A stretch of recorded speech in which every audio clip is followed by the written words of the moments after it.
I'm Natalie Blaine. I'm a fourth-year pharmacy student from the University of Iowa, and today I'm going to be covering some new and recently approved pharmaceuticals that will span from September 2013 through this month. Full disclosure, this presentation is not all-inclusive. There are many biologic agents as well as agents approved for rare indications that are not included in this presentation, as it's presumed you won't see them a lot at the Poison Control Center. I will, however, touch on multiple drug classes. I'll make a point of spending more time on those agents that I believe you'll see more often, probably less time on the ones that you won't, and so you'll see me cruising through some of the information, so bear with me for that portion. Objectives for this presentation: to be familiar with the newly approved pharmaceuticals, be able to identify adverse effects most likely to present in overdose cases, and when available, to know some disposition protocol for these drugs. Let's jump right in with empagliflozin and dapagliflozin. These two are sodium glucose cotransporter 2 inhibitors. They join canagliflozin, brand name Invokana, into this class for treatment of diabetes. They increase urinary excretion of glucose, and they do this by reducing the threshold that the kidneys require in terms of when to start dumping glucose when the level is too high. The adverse effects of these agents are listed and are many. I've bolded some attention to the possibility of hypotension, renal impairment, definitely something to be of concern in overdose patients. There are also warnings for these drugs, as there have been over 100 worldwide reports of ketoacidosis in these drugs, even at therapeutic doses, and severe UTI as well. So UTIs that have transitioned to either kidney or blood infections have also been reported with these drugs. The toxicity, as in all of the drugs I'm going to present today, overdose reports have not pulled up yet because they're new. So extension of adverse effects is what's anticipated, and I will state that now rather than repeating it over and over again in the slides to follow. That is going to be true all the way through. For these drugs, hypoglycemia is not expected with either of these agents alone, and treatment is going to be good supportive care. These two agents are unlikely to be dialyzable given a large volume of distribution and high protein binding. You will find that is something also similar to all of the drugs that I will present today, either a large volume of distribution or a high percent protein binding, or a combination of those two kinetic factors will prevent dialyzability in the drugs presented today. For disposition, there was some information available, and that was that any children exposed to these agents in any amount should be sent in. Asymptomatic adults with non-deliberate exposures can be monitored at home if the exposure is in a small amount, but in general, other exposures and overdoses, of course, need to be sent in. And the last bullet here is because although hypoglycemia is not expected with these agents alone, it certainly is predictable if you have co-ingestion of insulin or insulin secretagogues. And so anyone who has co-ingestion of 2 or more of these agents should have at least 8 to 12 hours of inpatient observation for the risk of hypoglycemia. And of course, any active hypoglycemia would warrant 24 hours of observation. Next on my list is dulaglutide and albaglutide. These are GLP-1 receptor agonists. So these two agents join the class of Byetta, Bydureon, Victoza, many others, also used in the treatment of type 2 diabetes. Mechanisms are many for these drugs. The primary ones, though, are stimulation of insulin release from the pancreas and reduction of glucagon secretion. These are subcutaneous solutions, so you're looking at injectable form for these, just a note. I have listed the adverse effects for these drugs and bolded those that I feel are of heightened concern in overdose cases. Notably, EKG changes have been reported. And in this case, hypoglycemia is a concern. So if you read the reporting, hypoglycemia not a concern at therapeutic doses of these drugs generally, unless they're used in combination with insulin. But in the case of overdose, which which is almost everyone that we encounter. Given the fact that part of the mechanism is to increase insulin secretion, we do worry about hypoglycemia and overdose cases with these drugs. So treatment can be good supportive care along with EKG monitoring. I apologize, that's missing from the bullet here.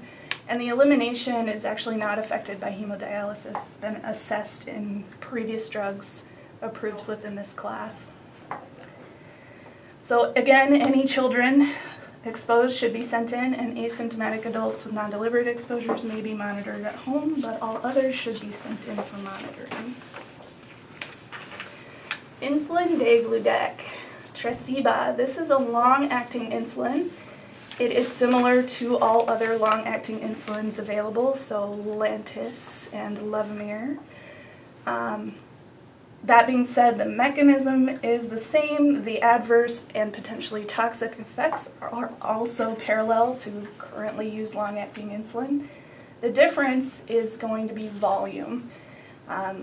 Tresiba is used and transitions from 100 units per ml to 200 units per ml. It's used in the treatment of patients who have insulin resistance and require large volumes of what we would call normal insulin. So this reduces the volume these patients have to inject.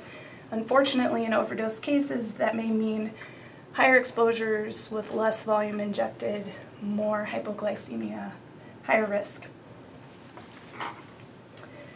Toxicities I have listed. This follows with the insulin protocol that's in Poisondex, and confusion, seizure, and coma may develop in severe toxicity for this agent. Poisondex reports anyone with more than mild symptoms should receive IV dextrose followed by either carbohydrates or a dextrose infusion. I found this to be interesting because more than mild is pretty subjective and is going to require some clinical decision making on everyone's part to determine which patients really need to go in and be seen and which don't. But the standard is to do hourly glucose monitoring to maintain 120 to 200 mg per deciliter. And exposures to this agent will generally produce a need for 24 hours of inpatient observation at least. Ivabradine, or Corlinor, is a new drug used in the treatment of heart failure. I have the mechanism listed here.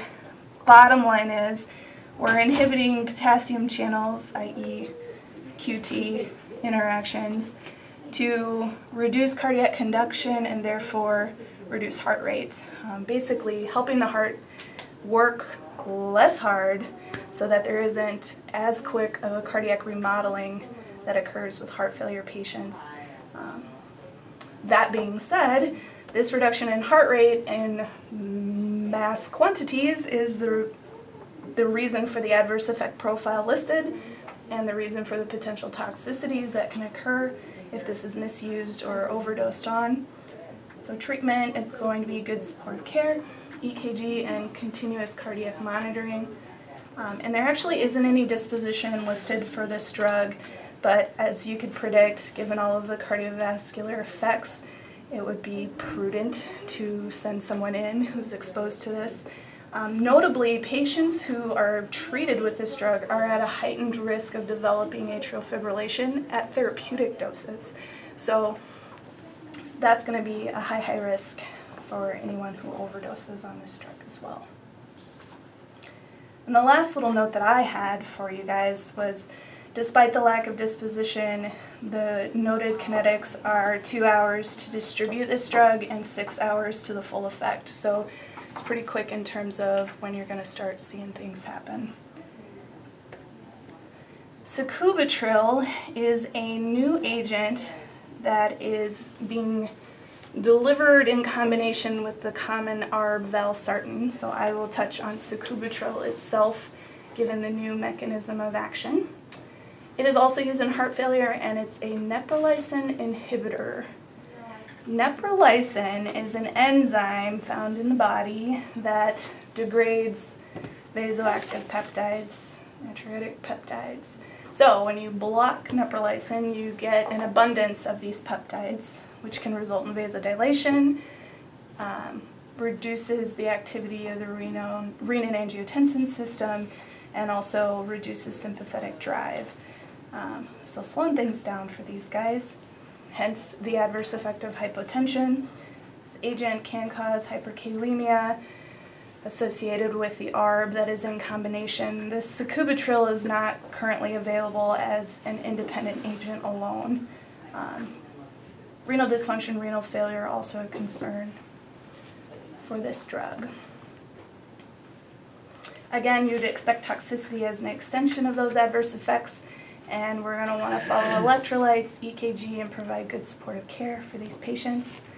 Once again, I don't have any disposition documented to report to you, but my guess would be you'd have to make some clinical decisions about how much a person was exposed to, whether or not they were symptomatic, what your concern level was for the need for EKG and electrolyte monitoring in order to keep people safe. The nuts and bolts. Sorry to get to the good stuff, I think. Cariprazine and brexpiprazole are two new agents joining the atypical antipsychotic class, so Seroquel, risperidone, aripiprazole, and many more. Brexpiprazole is used in schizophrenia and major depressive disorder, where cariprazine is used in schizophrenia and bipolar I disorder. Both agents utilize the mechanism listed affecting dopaminergic and serotonergic activity in the brain. Adverse effects are listed here.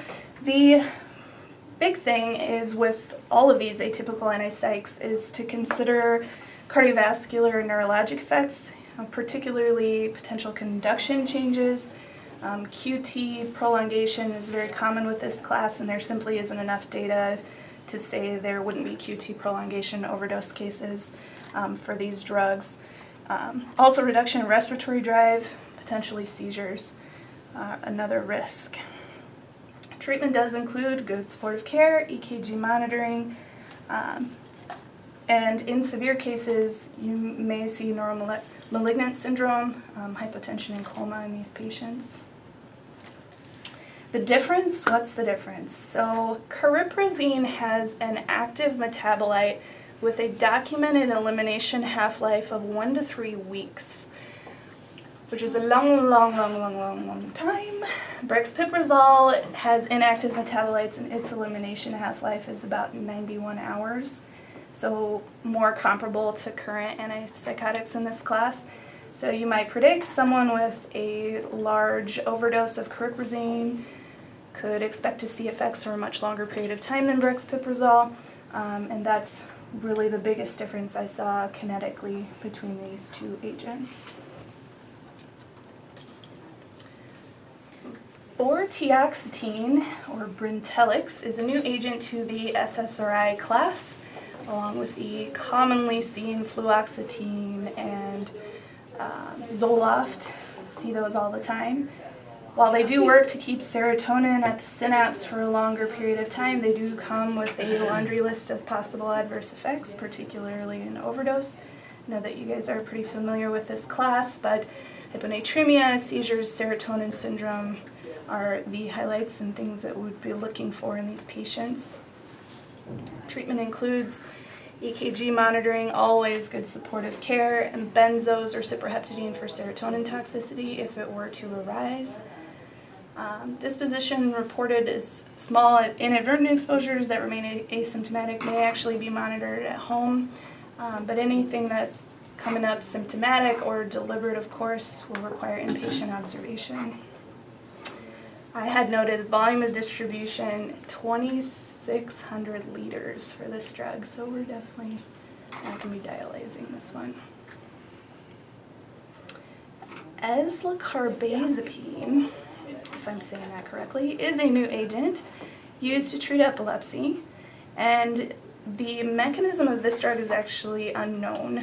It's thought to involve inhibition of sodium channels, but not confirmed to be the case. Adverse effects are potentially many, but hypertension and cognitive dysfunction are the highlight that I have, as well as the effects that I have listed. I won't read those all out for you guys, but many potential.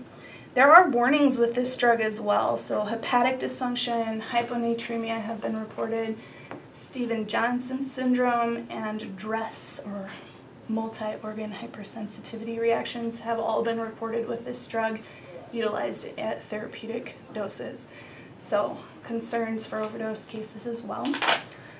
Treatment's going to be good supportive care, EKG following, and dialysis lacks supportive literature. This drug has a relatively lower protein binding than some of the others reported, but still has a high volume of distribution.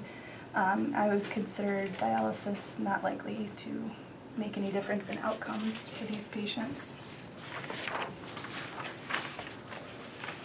Edoxaban is a new factor Xa inhibitor, so it joins rivaroxaban and apixaban in treating for anticoagulation in AFib patients and DVT patients, basically working in the clotting cascade to block platelet aggregation downstream.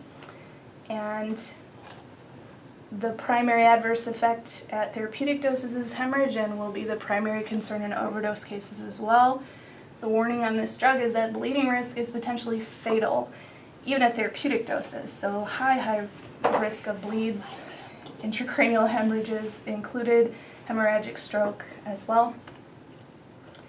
Abnormal labs that would likely be abnormal and need to be followed serially are listed here, including hemoglobin, hematocrit.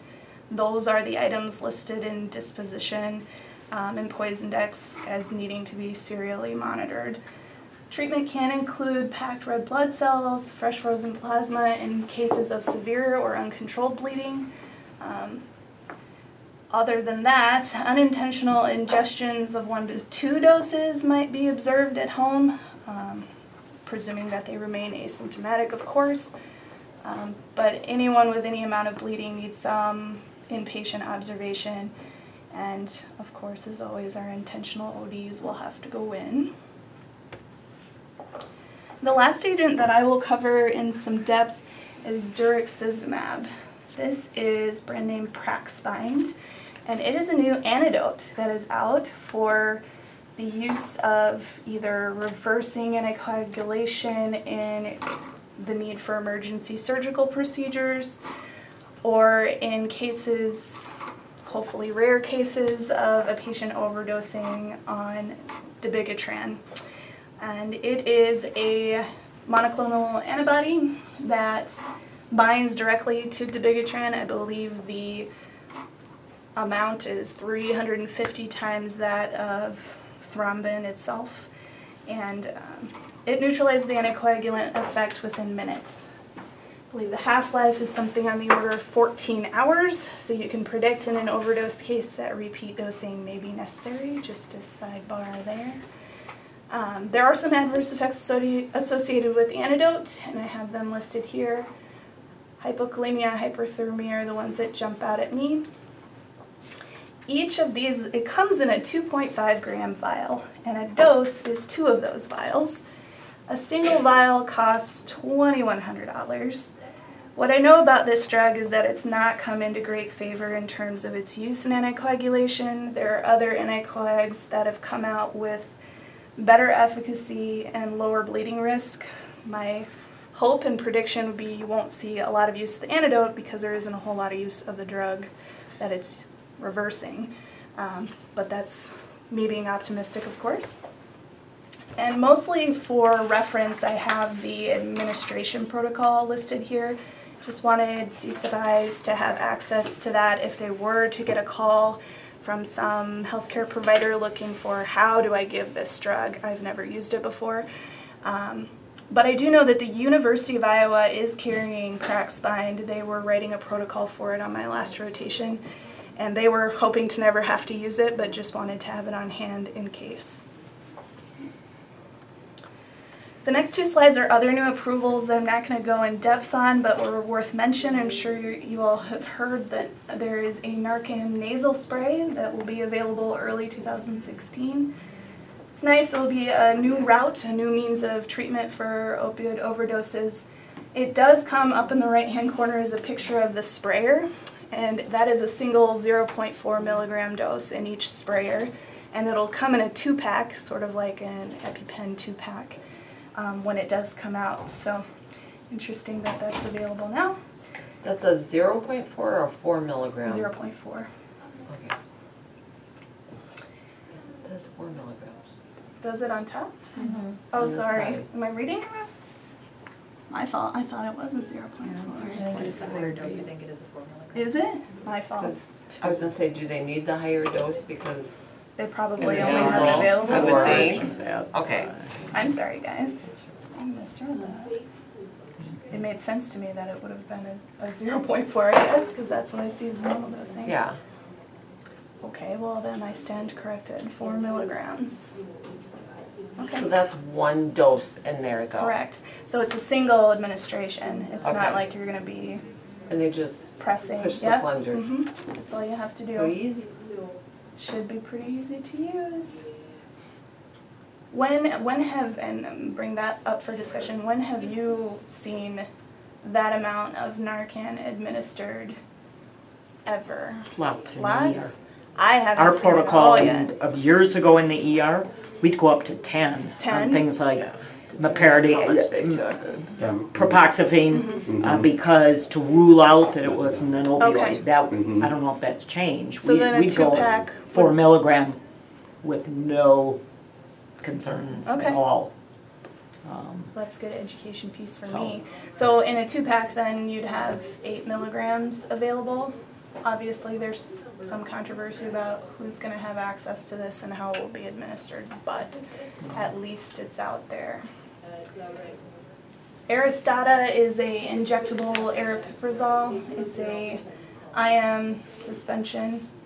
So some risk there if someone were to utilize a suspension IV accidentally, but my guess would be most administration would be inpatient for this drug given its indication. Tadizolid is a drug similar to linezolid, an antibiotic with MAOI activity, so the potential for precipitating serotonin syndrome does exist.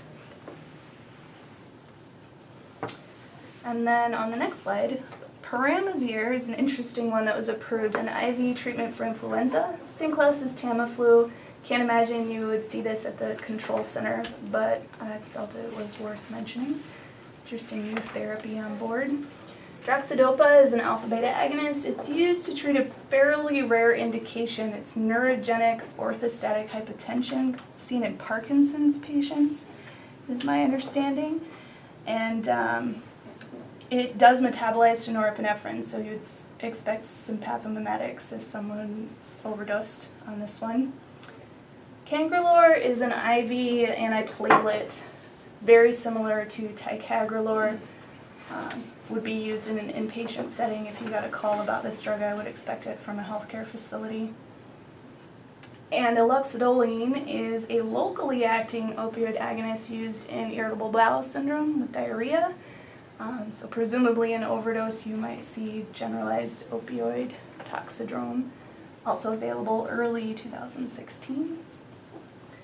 The next 8 slides are a summary of what's been presented. The first 4 are in alphabetical order by generic name, and the last 4 are in alphabetical order by brand name, just for quick reference if you're looking to find what is this, what is it used for, sort of quick trigger. And those are my references. And what questions do you have? Very nice, this table, I mean, the whole thing was helpful, but these tables will be especially, so. I was having a war with the Yeah. formatting them. I don't know how they came out on No. your slides, but. So, very nice.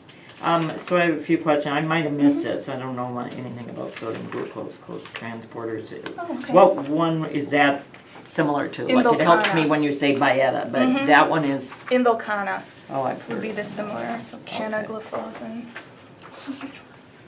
That The was that very SGLT2, first one. the flozins, the very first set of First one. drugs. Okay. And then, is this,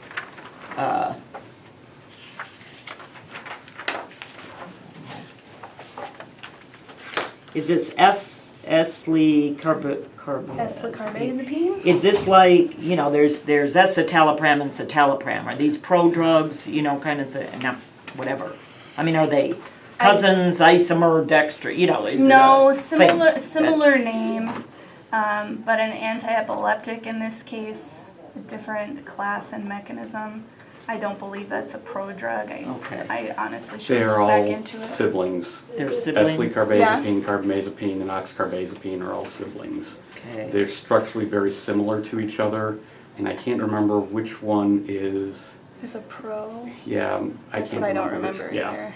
But they, just think of all of them as carbamazepine. Okay.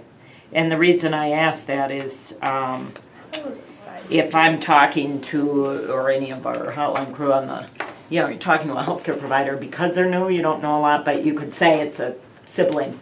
That might be helpful to one who we don't have all the data yet or whatever, so. If we put the structures of them together, you'd see. That's what I'm looking for Okay. right now. I was trying to pull up the Good. structure. It's actually in my, well, you won't be able to pull it up, it's in my Yeah. anti-epileptic lecture. It's a side chain. And the, back to that naloxone, this nasal's been talked about a lot, especially for the EMS world. And we know well that the increase in fentanyl, we had that death from acetylfentanyl, but fentanyl, at least to my knowledge, is a drug that somewhat requires this higher doses of naloxone. So this may be, because of its pre-hospital use, nasal. I'm not saying that's the only route, but, I mean, the only group that would use it nasally. But it may be dosed, because pre-hospitally, you're gonna have, whether it's fentanyl, Repeat. I'm gonna kill them, you've got a good hefty dose on there. We used to give it and keep giving it. Well, if you've got one dose to use in the field, That's a you're not whopper. gonna kill them with 4 milligrams. Right. Was maybe I don't know if that was the thought, but. I'm sure some of it's absorption. And yeah, nasal, that was actually my other question. It may be if that nasal, you just lose some, if you Yeah. will. Okay. That's what I was thinking. Mm-hmm, Especially if they got a nose full of snot, yeah. you know, it's not gonna necessarily all get absorbed. Absorbed. Sorry, Ed, how do I show this on the big screen? just drag it over, drag it Yeah. across. The, May I? Yeah. And then one question on Oh, that. sorry. So I was just pulling the, oh, okay, super. so that you could see. Oh, So as yeah. the carbazepine has this side chain here, Okay. Yeah. oxcarbazepine. So that would be a prodrug, wouldn't it? Like cut off at the ester? I believe so, and we also know that carbamazepine is a prodrug too. It has to be metabolized to something like To something else. oxcarbazepine, So it's like 3 steps in, something like I that. think. I didn't get too involved in structures, guys. and that's so- all right, but you could tell they're cousins or Yeah, siblings they or. certainly are.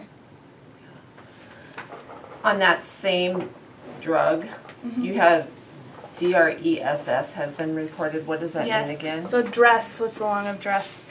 I've got it written down because I knew I Drug would You had reaction. said it, and then I Yep. was like, oh crap, I Drug should have reaction, Drug reaction. drug reaction, See, I knew I would have it on the tip of the eosinophilia,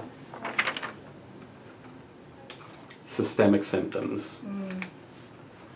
Caught up to you, but you got me beat. Symptoms. Symptoms. It's an allergic reaction to the drug. Yeah, it's also known as like multi-organ hypersensitivity syndrome. Do these, this is just an overall question for any of you who want to answer. So we had this discussion way back on how disturbing it was that Zohydro, you don't have to prove to the FDA Zohydro was better than Vicodin or better than another drug. You know, is it the same with all these? They could be equal to Byetta. It's just corporate America and this drug is that new company's drug. Or are these, would you say, superior? Okay. They're not superior. It's just another drug. A lot of times they go to non-inferior Yep. reporting. Or they'll Right. assess. Oh, I learned about that. They'll That FDA assess panel, I didn't know what equivalent that was. safety rather than efficacy benefit to say it's just as safe and it Gotcha. achieves some average number of reduced,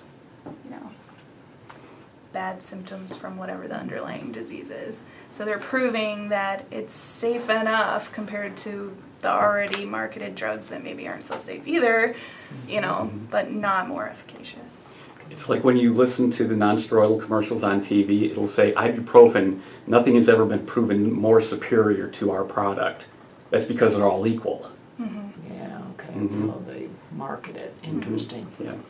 The other I picked up on is strictly a issue with the public, and that is, I've been known to, and I have a fairly decent vocabulary, I've been known to use that audio dictionary. Right. And, I look at these as, I wouldn't know what the public's talking about, because they're not gonna be able to pronounce these. Right. As we can. I can't even And I pronounce use that. that even when I'm reading a book, I see a new word is, because if I don't know how to pronounce it, I love that audio, I think I keep it bookmarked, where it'll say, where the syllable, it's great, but all these new drugs aren't out there that tell you how to pronounce these. So I think there's PIP challenges, our challenges dealing with the public who, I'll probably say, spell it please, go get the label. I don't know. Well, some of these Many drugs these do are- span back to 2013, just based on when the last NME presentation was done. And so you may see more and more of those because they'll either roll generic, become less expensive, and then possibly be more prevalent because they're equivalent or have been proven not less effective than what's on the market. I think especially with the antidepressant, Brintellix, the vortioxetine, because there have been, as Ed would say, plenty of studies showing this stuff is, what's out there is no better than placebo, so people are looking to try to find something else and find something that works, and find something that doesn't cause as much diarrhea and stomach upset as Lexapro does. So I wouldn't be surprised. Are many of these in micromedics? Did you look at that? I'd give it about 75%. Are in micromedics? They're in micromedics. Okay. They're usually As the attached to trade something. name or as only the generic? Usually the generic. Okay. And often connected to the class. So the new drugs that'll Okay. come. Yeah. The edoxaban comes up as, I believe, some, rivaroxaban and similar agents. So the protocol is based on class effects rather than on individual drugs. Okay. So Yeah. that SSRI will have all these case reports on sertraline and fluoxetine, not Right. on Yeah. fluoxetine or whatever they are. Right, you know. exactly. Yeah, Right. so we won't have data, that's a good point, but at least we know the. At least we would know the class. Yeah. Okay, so the older ones, the 13s and 14s approval, those are gonna be In in our there. standalone micromedics. The 15 approvals you can find in the online version of micromedics. It'll be Oh, updated. good. It's just there. Look It there. just won't be on the I always desktop. forget to look there. The Rexulti one, no, because we had a case We on had a that. case just recently, Oh, a couple really? weeks ago, of the Rexulti, and it was not in the hard copy one. I had to go to. Had to go the online. version. Which one's Rexulti? The Brexpiprazole. Rexpro? Okay. Interesting. And we need just to do had better a, with looking at the internet version of that. when I was thinking about the GLP-1s, I was like, how much time should I spend on this is what I was thinking. And then this morning I had another case of a GLP-1, not usually overdose, but lots of unintentional exposures, repeat dosing, Yeah. that sort of thing. Could you go back to your slide, adverse reaction on ivabrandine? Sure, I'm just looking for a means What to page are we on? type the Page slide. 2. These are really big words. I Page- know, yes. Page 2 in the middle, the left, Ivabrandine. left slide in the Branding, middle. braiding. Here? yes. Oh, You have sorry. to move the other one. Just I'm Close it. technologically Yeah. challenged or something. Okay. the Second- left one or the, No, that's Oh, the the right sorry, the side. right one. The second sentence, and phosphine. Phosphine. Yeah, phosphine is a phenomenon characterized by seeing light when there is no light entering the eye. Okay. I had to Because look what- that one We know up. Really? phosphine is toxic. Right. Phosphine, PHOSPHENE, is a toxic gas. Yeah. Interesting. That's phosphorus with 3 hydrogens on it, so I Was- think you may have a misspelling in there. I think that came directly off of lexicon, but I'm willing to look into that. Mhm.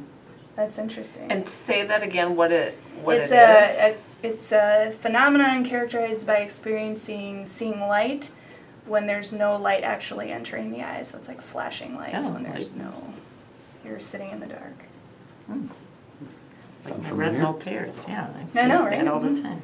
So someone calls you and says, I'm seeing lights. Yeah. Good.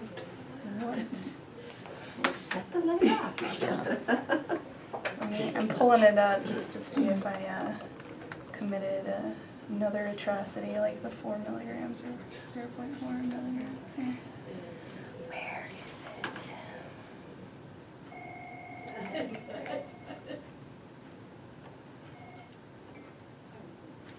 So while we're talking this Prix binder, so these are really, I'm just thinking when my father went into surgery, he was on anti-coags due to heart. They stuck on TED hose and all that, but the bottom line is you could maybe use that because, and he still died in the OR, I mean, whether that was a stroke, you're trying to undo the anti-coag. Correct. You're trying to coagulate them. Reverse the anticoagulant Unanticoagulate effect. them. Yeah. I wouldn't Not say you're trying to coagulate. coagulate them. Okay, Yeah. right. Yeah, but, Okay. yeah, Trying to uncoagulate them. Unanti, Unanti. which is, I guess, what I'm saying. You don't want Right. to clot them. Right. Is how I Reverse the anticoagulant. reverse the, Less First- anticoagulant. yes.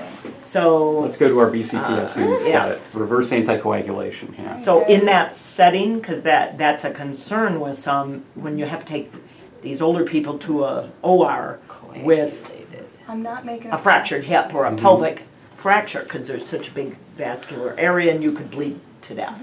So it's why not just wait, or it takes too long?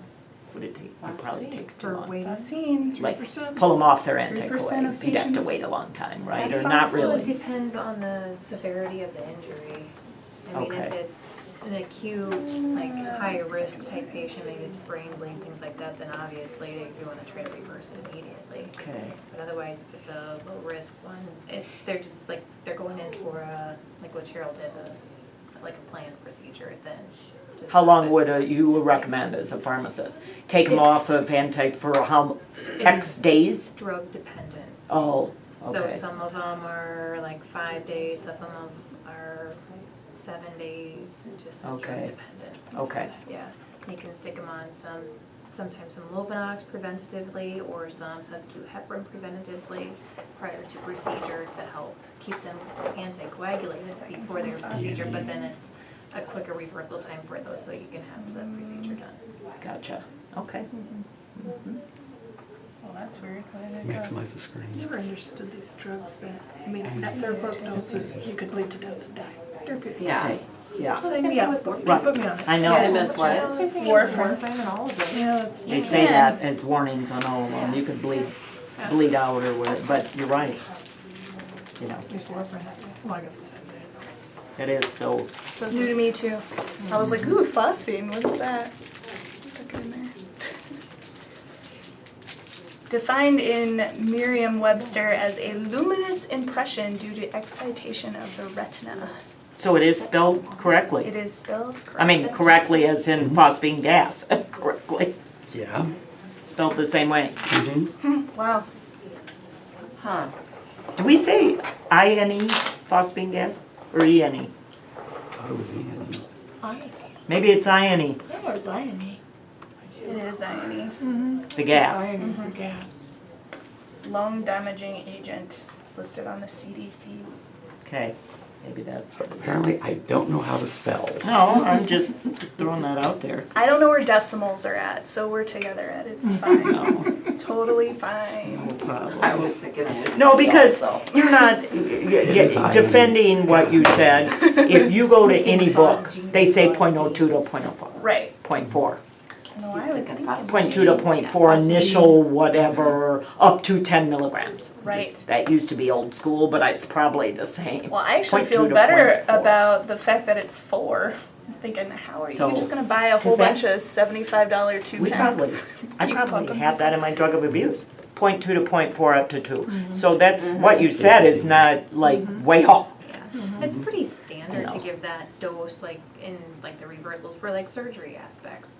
Like, those kind of things, you'll see that. Okay. Even, I mean, in the ER, you see, but you'll use, like, the dilutional factor. You'll dilute it up to 10 cc's and you'll give it. But, I mean, even, like, the codes, I mean, they're all just, you have the 2 milligram amp, I mean, you just bump it up pretty much Right. in the emergent situations. So, yeah. Just doing all kinds of searches, you guys.